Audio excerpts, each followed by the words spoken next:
Hello, hello, it's Kat here from the Fire Tuna Club. I am not doing a doll repaint today. I'm actually starting a little series here. Read little. Seriously, guys. I'm just gonna give you kind of a starter's basic series on airbrushing in regards specifically to the things I use, the things I learned in what I'm going to be calling the Airbrush Saga, and how to use these things in terms of doll customizing and doll customizing only. If you just want to learn about airbrushing in general, there's plenty of miniature videos out there, actual airbrush artists covering their content, and basic how-tos and tutorials. So, yeah, just doll customizing here. There's lots of pros and cons to every way to seal a doll, and honestly, I'm going to highlight the biggest reasons of why I eventually decided to get an airbrush, and why, despite the trials and tribulations, which you'll hear about later, I continued and made it work. So, big reason number one to have moved to an airbrush is the toxicity of all their spray cans. The typical sealants suggested and or used for doll customizing are Citadel's Purity Seal, Tester's Dull Coat, MSC, also known as Mr. Super Clear, which is, as far as I know, number one best option for sealant. I listed some of the basic cautions I could find across the board, but you can generally assume that most of these should not get on your body in any way. They can cause long-lasting effects, not to mention normal irritation, dizziness, the liquid propellant is flammable and toxic, and in general, you do not want to spray this around people you love, your animals, in your house, without a mask, on top of whatever other health concerns you really need to be watching out for. And if your excuse to not wearing a mask is, I'm gonna die anyway, just no. Come on. Smoking is one thing, spraying flammable solutions into your mouth is another. The next reason I wanted to move to airbrushing was, honestly, the impact and the waste. Most spray cans, even when they're empty, still have a measure of pressure in them, so that's not exactly the safest thing for the poor garbage disposal dude. Not to mention, most of the stuff goes straight to a landfill because a lot of places don't have the specialized recycling needed, or the specialized disposal needed for spray can batteries, a full range of plastics, you know. Hey, so, about that environment tick for number 3. If you're new to the doll customizing world, or old the doll customizing world, don't forget, when you're going to use your spray sealant, you must sacrifice a goat. Wait for the 7th moon on the 7th day. The sun must be high in the sky and the moon must be low. But if you're working on a boy doll, the moon must be high and the sun must be low. It must not be raining. It must not be dry as the Sahara. Oh yeah, and don't forget that goat. It won't work if you don't sacrifice the goat. If you do not meet these conditions, your spray sealant may come out frosted. It may not seal properly. Or it might just look like someone licked your doll's face. I don't know about that last part, but needless to say, spray sealant is particular. And sometimes you might find yourself unable to spray anything for 2 weeks straight because the torrential downpour is threatening to make you be able to, boat to Walmart to reconsider your life choices and buy a box of Oreos.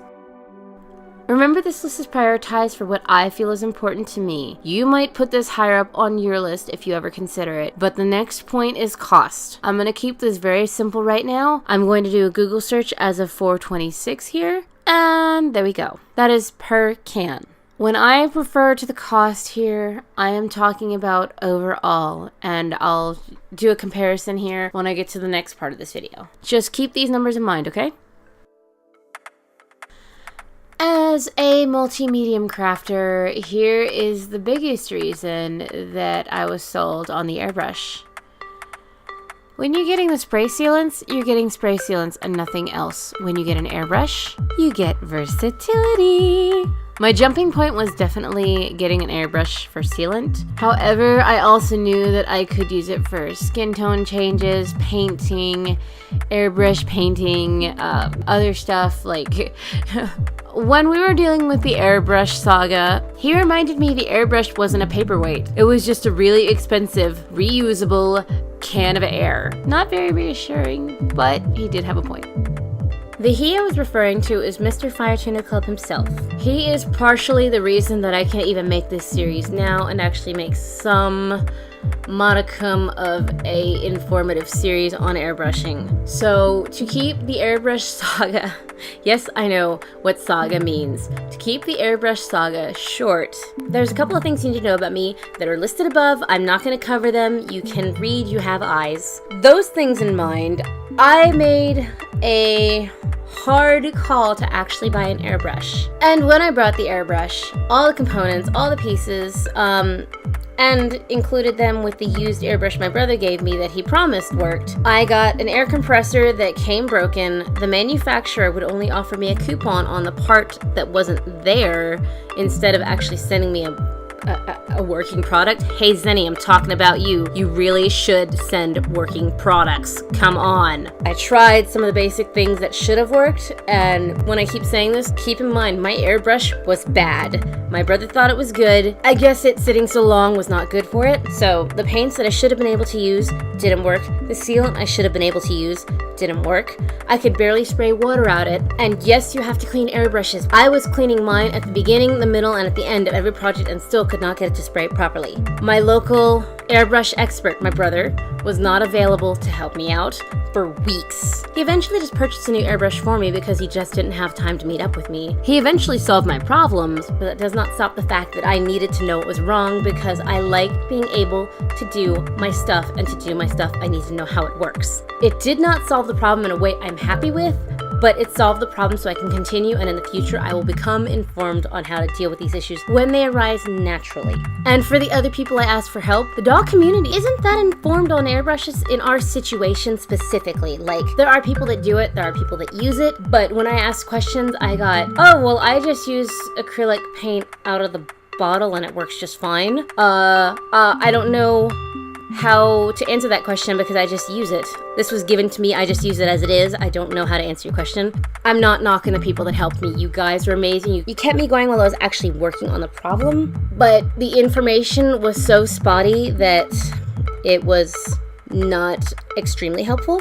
Like I said, I'm not knocking these people. They helped me the best they could. It just wasn't enough for my situation. Again, the gun was the problem, and none of us knew enough to be able to go definitively, without any shadow of a doubt, your gun is bad. Okay? Thank you everyone who helped me. You guys are amazing. But ultimately, this is why I'm doing this series, to just go over the issues I had in the next videos, so that the people in the future will have this to refer to, or at least know a little bit more, that if someone else asks them for help, they can go, hey, you can check out this video, or here's some great tutorials, or I know what this means, have you tried this? Alright, so my top 5 reasons to get an airbrush out of the way, and my rambling about the Airbrush Saga out of the way, let me try one more time to sell you on getting an airbrush, using the thing that most of you are probably concerned about when buying supplies. Here's a side-by-side comparison on cost versus using spray cans and airbrush materials. Yeah, I know you're thinking, there's no comparison, stick with your sealants.